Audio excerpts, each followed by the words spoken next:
In 'n tyd van geestelike verwarring, in 'n tyd van geestelike duisternis, word sy 'n lig, word sy 'n aanduider van God se plan vir 'n volk. En so kan jy ook so 'n vrou wees. Hy het wraak in sy hart gehad. En hierdie vrou stop wraak. En die vrou sê haleluja.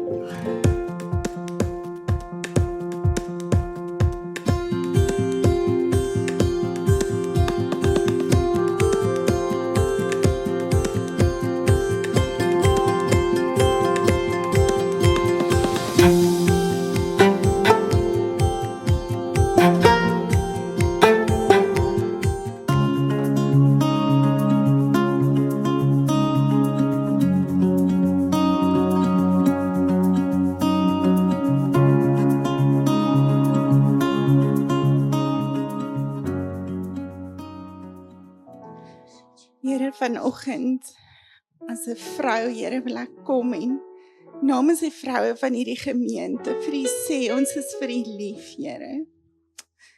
U is vir ons kosbaar.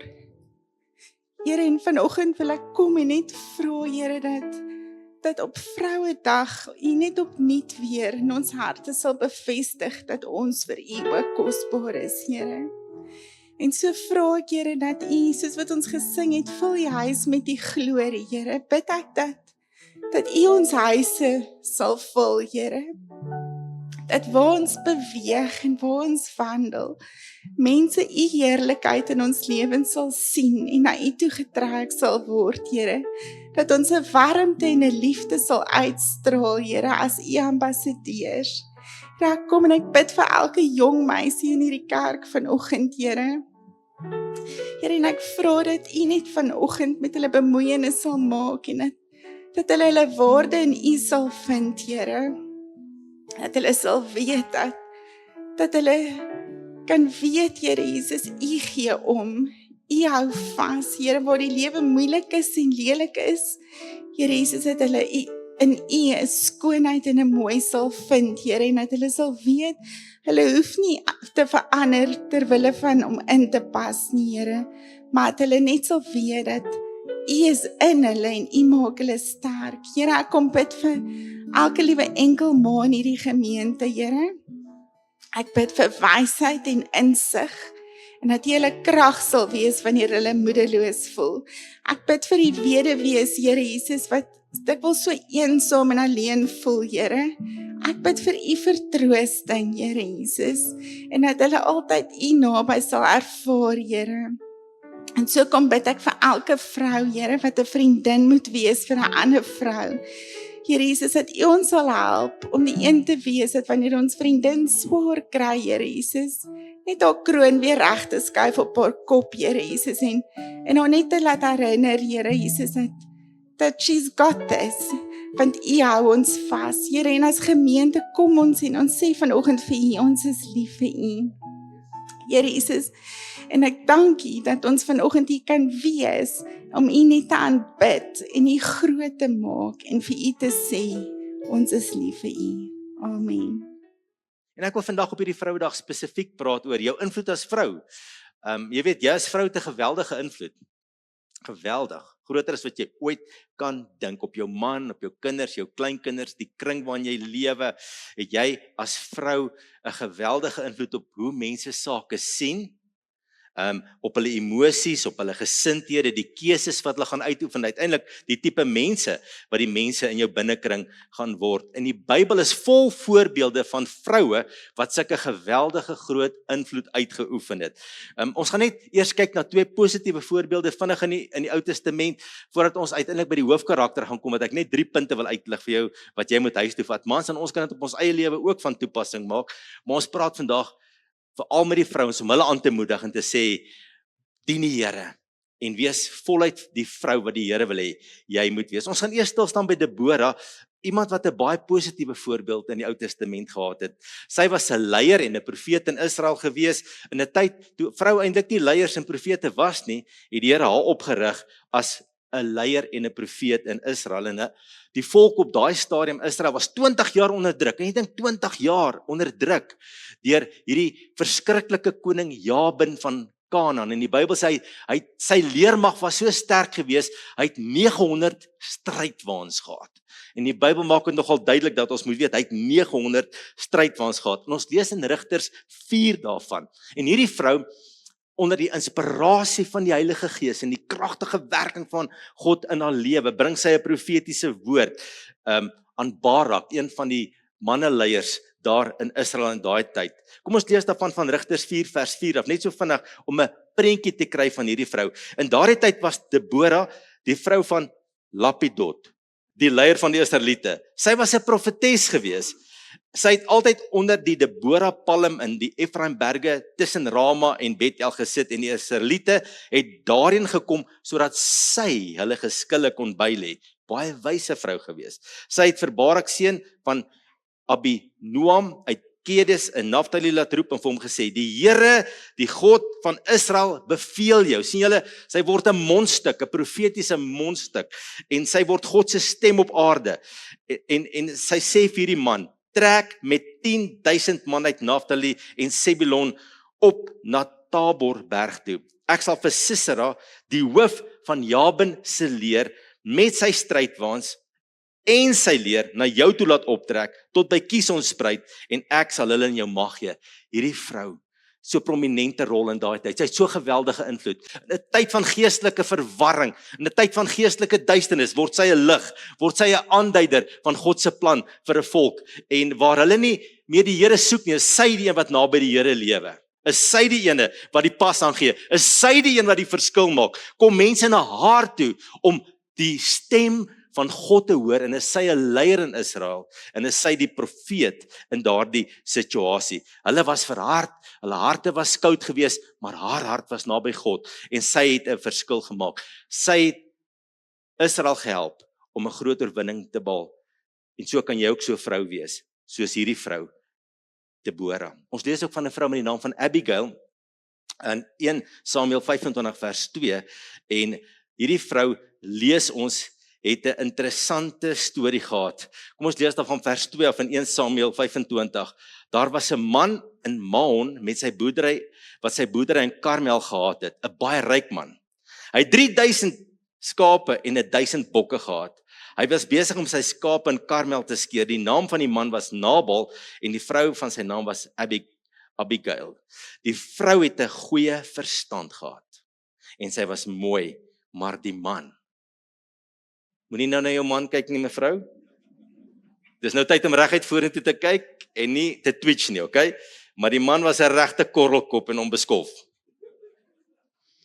Hy was 'n Calebit, okay, hy was 'n korrelkop gewees en hy daar in die woestyn besig skape te skeer met sy boerdery en Dawid, koning Dawid is op daai tyd in die woestyn. Hy vlug mos vir Saul want Saul wil hom doodmaak. Die Here het gesê Dawid gaan koning wees en Saul wil net vir hierdie jong man Dawid doodmaak. Dawid is op daai tyd met 600 manne daar in die woestyn waar hy wegkruip vir Saul en hy kry honger en sy man het nie kos nie en hulle gaan na hierdie Nabal toe. Dawid stuur 'n paar manne daar na hom toe en sê, help ons net met kos asseblief. Ons is honger en ons het jou, daar in die woestyn het ons jou skape en bokke altyd opgepas, die mense wat vir jou werk, al jou besittings, niemand het jou ooit aangeval nie. Eintlik het ons oor 'n lang tyd, was ons tipe van wagte vir jou gewees, en net 'n klein bietjie vergoeding, sal eintlik baie lekker wees op hierdie stadium as jy ons kan help. Maar hierdie man Nabal, hy sê, daar's nie 'n manier nie. Hy beledig Dawid, hy's lelik met hom en hy stuur 'n slegte boodskap vir hom. En Dawid raak so kwaad vir hierdie saak. Hy sê, ek gaan hierdie man en al sy manlike nageslagte doodmaak. En hy trek daar op met 400 manne. En Abigail hoor van hierdie ding. En sy besef, ek moet 'n oplossing in hierdie situasie bring. My man dink nie lekker nie. Hy bring moeilikheid oor ons huishouding. Hy bring smart oor ons huis. En nou sien ons wat sy gedoen het is, en sy het geweet, die kortste pad na 'n man se hart is deur sy maag, halleluja. Abigail het gou 200 brode, 2 kruike wyn, 5 gaar gemaakte skape, kan jy nou dink, okay, 5 emmers gebraaide koring, 100 trosse rosientjies en 200 koeke gedroogde vye gevat en op donkies gelaai. En sy gaan met hierdie hope kos vir Dawid en sy leermag tegemoet. En sy gaan vra verskoning, sy sê, ek is jammer wat hier gebeur het, en sy gaan met 'n mooi gesindheid, met 'n versoenende gesindheid, sy behou haar verstand, sy dink redelik oor die situasie, en sy kom by Dawid, daar in vers 32, en sy sê, geloof sy die Here, die God van Israel, wat jou vandag gestuur het om my te ontmoet, mag jy geseënd word vanweë jou insig, omdat jy my vandag verhinder het, om bloed te vergiet, en die reg in my eie hande te neem. Dawid sê, hierdie ding het buite beheer geraak. Hierdie ding het buite beheer gegaan. En jy het gekeer dat hierdie ding te ver gaan. Mooi so. Maar so seker as die Here, die God van Israel leef, hy wat my gekeer het om jou kwaad aan te doen, as jy nie gou my tegemoet gekom het nie, sou daar beslis geen enkele manspersoon van Nabal tot die môrelig oorgebly het. Hy het wraak in sy hart gehad. En hierdie vrou stop wraak. Sy stop wat met haar familie gaan gebeur, en sy word 'n buffer. Sy word 'n buffer om te keer dat smart en ellende hulle huishouding tref. Later vertel sy vir Nabal wat sy gedoen het, en hy vererg hom, so sê die Bybel, dat hy 'n beroerte kry, en hy word verlam. Maar ons sien later, hy's net hierdie dommastrante, harde koejawel tipe man. En ons sien 10 dae later in vers 38, het die Here hom weer met 'n aanval getref, en hy het gesterf. Net 'n ou wat net 'n harde kwas was, 'n onversoenlike tipe mens, 'n ou wat net vir homself leef, 'n korrelkop en onbeskof, hierdie ou. Julle, dis moeilik om met so ou getrou te wees, dink ek. Ek dink dit is moeilik om met 'n korrelkop getrou te wees wat nooit luister nie. En ek bly my vrou bak pannekoek. Maar mans, ons kan nie so wees nie, kom man. Dan moet 'n versoenlikheid wees, dan moet 'n luister na goeie raad in ons lewe wees. Jou vrou is 'n buffer, en sy kan baie goed van jou weerhou, as jy na haar wyse en geestelike raad luister. En die vrouens sê, halleluja. Ek het al baie keer gewonder, hoe kan ek keer om 'n Nabal te word? So 'n onbeskofte korrelkop wat aan niemand luister nie, net my eie mening maak saak in die lewe. Jy kry mos sulke mense.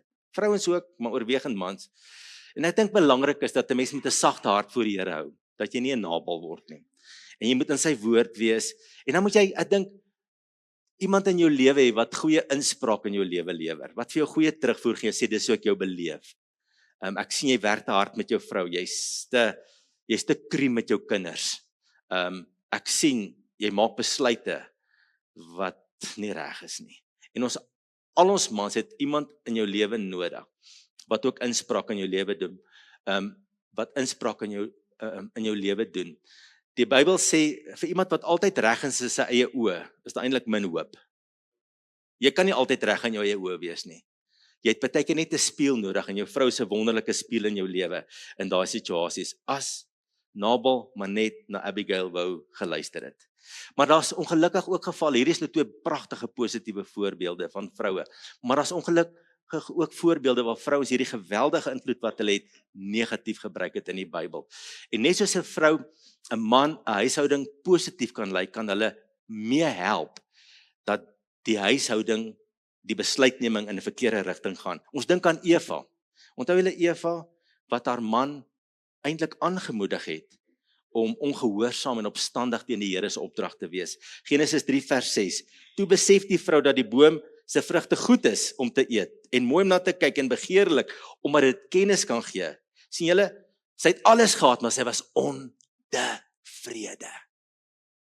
En dis 'n slegte ding as 'n vrou met 'n ontevrede hart lewe. Ja, maar hulle het so mooi huis. Sy het alweer 'n nuwe kombuis. Ek sien dit op Facebook. Ja, ontevrede. Jy kom op so 'n goeie plek in jou lewe as jy tevrede is. Mevrou, jy's op 'n goeie plek as jy tevrede is. Beteken jy moenie aspireer vir beter nie. Ons almal aspireer beter, maar as jy tevrede is met dit wat die Here op hierdie oomblik in jou lewe jou toebedeel het, maar sy's ontevrede met die perfekte wat sy het. En sy sien hierdie vrug en sy dink, dit kan vir my meer bygee as dit wat ek tans het. En sy het van die vrugte gepluk en geëet, en sy het ook vir haar man by haar gegee, en hy het geëet. Haar invloed op Adam was so groot dat hy gevat het.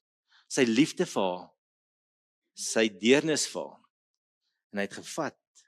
En ons weet, die gevolge was aan hom spoedig wees. Ons dink ook aan 'n vrou Isabel in die Bybel. Die Bybel sê hierdie vrou was 'n bose vrou en sy het haar man Agab aangehits, sê 1 Konings 21 vers 25, om sleg te wees, om teen die Here op te tree, dat hy Baal tempels gebou het, dat hy Israel op 'n verkeerde pad gelei het. Kyk wat sê 1 Konings 21 vers 25, sy vrou Isabel het hom daartoe aangehits. Sy het haar invloed gebruik om hom op die verkeerde pad te vat. Mevrou, sien julle uit hierdie twee voorbeelde, daar is geweldige invloed wat jy uitoefen, positief en negatief. Maar ons wil julle dankie sê dat julle die Here dien en hierdie positiewe invloed uitoefen. En ons wil jou aanmoedig om te doen. En ek wil net hierdie preek afsluit om by Lydia stil te staan, die vrou wat persbolstof verkoop het in die Nuwe Testament. En ek wil net 3 lesse vir ons almal vandag uit haar lewe uittrek. Ons lees van haar in Handelinge 16 vers 12. Daarvandaan is ons na Filippi toe, 'n belangrike stad in daardie deel van Macedonië en ook 'n Romeinse kolonie. Dis die noordooste van moderne Griekeland. In hierdie stad het ons 'n paar dae gebly. Op die Sabbatdag is ons na die rivier toe buitekant die stadspoort, omdat ons gedink het dat daar sou 'n Joodse bidplek wees. Paulus het gedink daar gaan 'n sinagoge wees. Ons het gaan sit en met die vroue gepraat wat daar by mekaar was. Vroue wat Bybelstudie doen. Een van die wat geluister het was 'n vrou met die naam Lydia wat die Joodse geloof aangeneem het. Nou moet julle onthou, sy het die Ou Testamentiese geloof aangeneem. Sy was nog nie 'n Christen gewees nie. Sy het handel gedrywe met pers wolmateriaal en was van Thyatira afkomstig. Die Here het haar vir Paulus se woorde ontvanklik gemaak en haar huisgesin is toe gedoop. Daarna het sy ons uitgenooi en gesê, aangesien julle daarvan oortuig is dat ek in die Here glo, kom gaan by my tuis, en sy het ons ooreed om dit te doen. Die eerste ding wat van haar uitstaan, sy was 'n vrou wat soekend was na God. Ja, wel op 'n Ou Testamentiese manier, maar in haar hart het die Gees haar hart begin roer om die God van Israel te soek, die ware God te soek. En iets het gebeur na haar, en al was sy van Griekse afkoms gewees, het sy begin soek wat die Here in haar lewe kan doen. Sy was 'n ryk vrou om in hierdie perswolstofhandel te dryf. Net konings, adellikes en baie ryk mense kon hierdie materiaal bekostig. So sy was 'n welvarende, suksesvolle sakevrou gewees. En sy het 'n sukses van haar lewe gemaak. Maar sy het geweet, al hierdie goed wat ek besit, die mooi huis wat ek het, die groot huis wat ek het, die rykdomme wat ek besit, dit stil nie my siele honger nie. En ons leef in 'n wêreld vandag waar baie mense dink dat hoe meer ek besit, dat dit my siele honger sal stil. Net Jesus kan jou siele honger stil. En sy het tyd gemaak, sy het gereageer op hierdie trek van die Heilige Gees na haar hart. Sy was soekend na die Here en die Here was besig met haar gewees. En al het sy met die bietjie lig wat sy gehad het, die bietjie Ou Testamentiese verstaan wat sy gehad het, die Here gesoek, was daar 'n opregtheid in haar hart gewees. En die Here het gesê, hier's 'n vrou wat my soek. Sy reageer op my roepstem en die Here het 'n afspraak met haar gehad. En dan lees ons in vers 14, die Here het haar vir Paulus se woorde ontvanklik gemaak. Een vertaling sê, die Here het haar hart oopgemaak vir die woorde van Paulus. Sien julle, die bietjie wat sy verstaan het, sy het daarop gereageer en die Here het haar groot ontmoet en Jesus Christus is aan haar geopenbaar en sy het hom as die verlosser gevind. Nie meer 'n wettiese godsdiens van moets en moenies nie, maar sy het skielik die vryheid in Christus ontdek. Sy het Jesus as haar Here en verlosser ontdek. Sy is met sy bloed gewas. Die Gees het haar kom nuut maak en sy het 'n kind van God geword deur Jesus Christus. Sy was nie meer met die skadu dinge van die Ou Testament besig nie, maar sy het nou die werklike ontmoet. Jesus Christus, die een wat die skadu in die Ou Testament gooi. En dis wat Jeremia 29 vers 13 sê, en julle sal my soek en vind as julle na my vra met julle hele hart. En sy het met haar hele hart, het sy na die Here gesoek. En die Here stuur 4 manne, Paulus, Silas, Lukas en Timoteus, om uit Jerusalem te loop en na 'n plekkie in Filippi te gaan, daar onder 'n boom, waar vrouens se Bybelstudietjie doen, op die regte tyd, op die regte plek, 1600 km van waar hulle gekom het tot op hierdie plek, presies op die regte oomblik, maak die Here 'n goddelike afspraak, want hy sien 'n vrou wat reageer op die roering van die Heilige Gees in haar hart, en haar hele lewe verander. O, sy vind hom en sy ken hom en sy gee haar lewe oor aan Jesus Christus. As jy 'n kragtige vrou wil wees wat 'n invloed in hierdie lewe uitoefen, wees iemand wat jou onderwerp aan Jesus Christus. Kan ons haleluja sê? En ek weet die lewe is besig vir ons vrouens. Hulle werk, hulle is mamma en daar's so klomp goed wat moet gebeur. Hulle klomp goed wat hulle moet doen. En baie keer kry jy skaars tyd om Bybelstudie te doen of om 'n bidtuur by te woon. Maar moet jouself geestelik nooit afskeep nie. Al hierdie vroue wat onder ons sit vandag, moet jouself geestelik nooit verwaarloos nie. Luister, as jou hart 'n woestyn geword het, het jy niks water om vir ander te gee nie. Moenie dat jou hart 'n woestyn word nie. Want baie keer is ons so besig, ons dien, ons weet, ons staan vroeg op en ons is bekommerd oor 'n klomp goed. Ek het gesien met vroue, partykeer so besig dat hulle harte woestyne word. So die eerste ding is, sy het 'n soeke na God gehad en sy het die Here gevind en van daar af haar hele lewe verander. Die tweede ding van hierdie vrou, sy het nie net hierdie invloed vir haarself gehou nie, dit het oorgespoel na haar huishouding toe. Sy en haar huisgesin, sê vers 15, is toe gedoop. Hierdie vrou was 'n enkellopende vrou, weet julle. Sy was nie getroud nie. Sy was dalk 'n weduwee gewees of sy was dalk enkellopend. Sy was dalk geskei gewees. Maar ons lees nêrens van haar man nie. En as sy later die apostels na haar huis toe nooi, dan sê sy, kom na my huis toe. Sy was 'n besitter van eiendomme gewees. Sy was 'n welvarende vrou gewees. En hierdie vrou, ten spyte daarvan dat sy hard moet werk, sy's 'n sakevrou, suksesvol, baie ryk, sy het baie verantwoordelikhede, maak sy dadelik haar huis oop en sê, Here, kom in my huis in. My huisgesin moet gered word. En sy beïnvloed haar mense sodat hulle Jesus aanvaar. Ons hoor altyd van Cornelius en sy huisgesin wat gedoop is, maar ons hoor nie van baie van Lydia wat haar hele huisgesin na die Here toe gelei het nie. En ons het hierdie wanpersepsie ergens gekry dat die man is die een wat die Bybel in die huis moet lees. Die man is die een wat die Bybelse waarhede in die huis moet oordra. Natuurlik is die man die hoof van die vrou. Natuurlik moet hy voorloop in die huis, maar daar staan nêrens dat hy alleen die woord van die Here en die waarhede van die skrif aan die kinders moet oordra nie.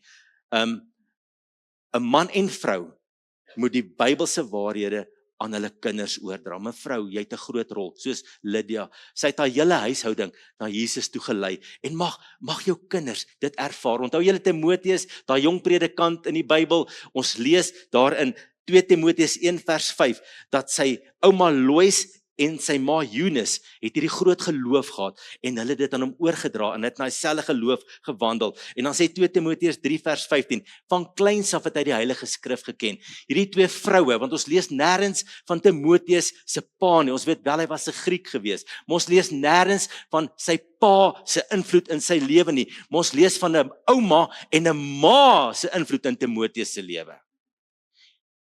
Toe die pa nie sy rol nakom nie, het hierdie vrouens hierdie rol opgeneem en gesê, ons gaan hierdie seun van ons groot maak in die weë van God. En ons weet wat die uiteinde van Timoteus was. 'n Praktiese voorbeeld in die onlangse tyd, John Wesley, die stigter van die Methodistiese kerk. Het julle geweet sy ma het 19 kinders gehad?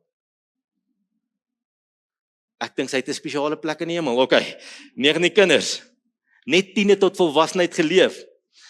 Maar hierdie vrou Susanna Wesley, ten spyte van al hierdie kinders om haar, het elke week 'n persoonlike tyd gehad wat sy uitgeboek het vir elkeen van haar kinders.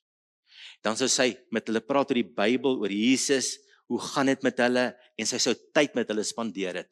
En daar was sy met haar seuns gepraat, met John en Charles Wesley en die ander broers en susters, het sy iets van Christus in hulle belê. Sy het 'n persoonlike tyd elke week met hulle gehad, om 1 uur of 2 met hulle te praat oor Jesus Christus en waar staan hulle met Jesus Christus. En ons weet almal wat John Wesley, wat met hom gebeur het. Hy het letterlik 'n herlewing in Engeland bewerk. John Wesley se pa het uitgewerk, hy was nooit by die huis gewees nie, maar hierdie ma het gesien, ek moet my kind vir die Here beïnvloed. Mag jy so invloed uitoefen. En dan laastens sien ons hierdie vrou het haar huis oopgemaak vir gelowiges. Sy het 'n invloed gehad in gelowiges se lewe. Sy het 'n groot huis gehad, sy het rykdomme gehad en sy maak dit dadelik oop en sê, kom, julle kan nie by my huis bly Het julle geweet die eerste huiskerk in die Nuwe Testament was in haar huis gewees? Het julle geweet Lydia was die eerste Europese bekeerling gewees?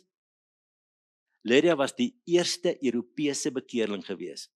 Haar huisgesin was die eerste Europese huisgesin wat na die Here toe gekom het. En die eerste Europese kerk was in haar huis gewees. Lydia. 'n Vrou wat God gesoek het, 'n vrou wat haar huis beïnvloed het en 'n vrou wat haar invloed in die kerk uitgeleef het.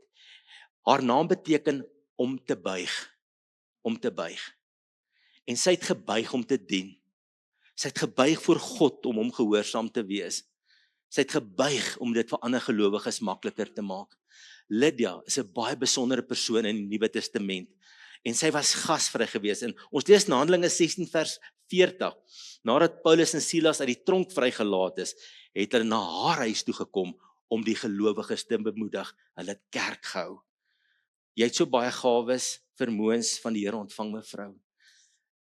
Maar jy het hierdie vermoë om te beïnvloed. Mag jy soos Deborah wees. Mag jy soos Abigail wees. Mag jy soos Lydia wees. Mag jy 'n vrou wees. Hierdie Vrouedag wil ons julle 4 vroue. Julle help ons, julle maak ons sterker. Julle maak hierdie kerk sterker. Julle ons so lekker hier binne kerk. Daar's 'n klomp vrouens daar. Gelukkig is daar manlike toesig onder die HP, okay, maar maar vrouens wat pannekoek bak, wat net sê ons is lief hierdie gemeente, wat 'n invloed het, wat dien, wat buig onder die wil van God vir hulle lewe. En ek wil hê so aan die einde van hierdie diens dat ons as manne vir ons vroue, nie net ons vroue, maar vir al die vroue in hierdie kerk sal bid. Nou het Chantel so mooi gebid vir die vroue. Maar ons wil graag julle as vroue seën. Ons wil graag elke vrou in hierdie gemeente toemaak onder die bloedbeskerming van Jesus Christus. Ons wil bid dat die Here se hand op elkeen van julle sal rus. Ons is so lief vir julle. Ons waardeer julle so as mans. Ons wil julle met respek behandel. Ons wil hê julle moet weet julle is die kroon van die skepping. Kan ons mans haleluja sê? Hulle is die kroon van die skepping.